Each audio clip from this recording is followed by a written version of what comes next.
Mga kababayan, gusto ko lang pong ipakita sa video na ito ano ang klase ng mainstream media na meron ang Pilipinas para magpahayag ng balita kuno sa mga Pilipino.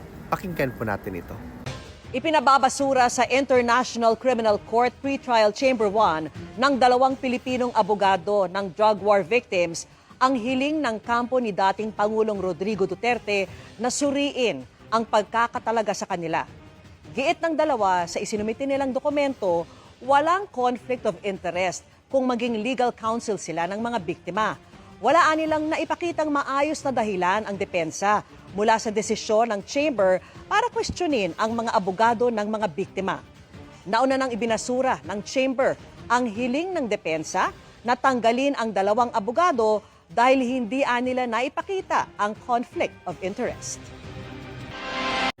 Sa balita pong ito, ipinapakita or pinapahayag ng newscaster or ng GMA News na there's supposed to be a presumption of finality doon sa decision ng pretrial chamber with respect to the disqualification request of the defense team.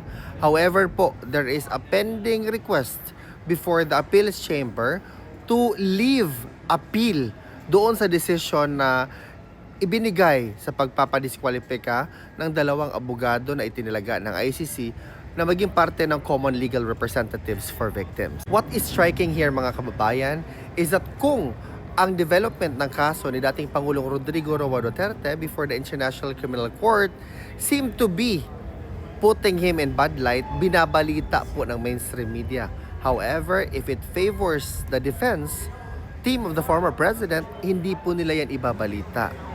What I'm saying, as a spectator of the case of the former president before the international community, is dapat ibalita lahat. Hindi lang po pili para ipahayag sa mamamayang Pilipino. Ako po si Alvin na nagsasabi dito mismo sa The Hague, mga kababayan, imulat po natin ang ating mga mata at makiramdam po tayo sa binabalita ng mainstream media. Yun lamang po, mabuhay tayong lahat.